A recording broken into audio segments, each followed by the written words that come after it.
guys, thanks for watching our latest vlog. Before you skip to the end, we want to show you how we got this place, how it is now, and then we'll reveal to you all the paint and all the changes that we made. But I want to let you know, we're just kind of showing off our living space and our bedroom because that's what we repainted, kind of redesigned. The boys' bedroom and the bathroom is kind of going to stay the same. It's a little bit of storage, but we'll show you how we got there and we'll show you what it looks like now.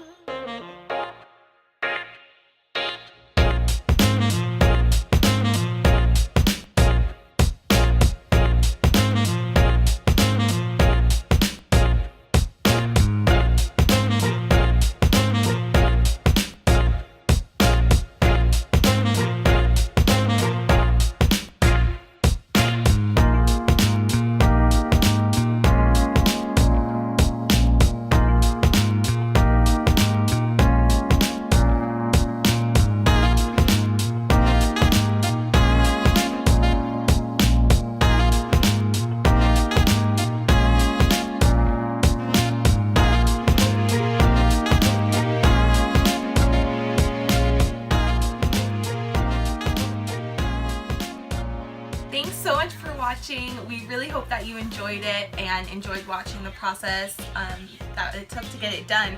I think my favorite part of the whole place is how we added the navy blue in the kitchen because it just kind of gives it some dimension and something different. In a small space, it's kind of cool to like separate things, make things look like their own areas. So I think that's my favorite part so far, but I'm loving how open it is and the sunlight beaming in is so bright and makes everything look bigger, cleaner, and we are just loving living in it. So thank you guys so much for watching. We hope that you'll tune into our next vlogs and make sure you subscribe.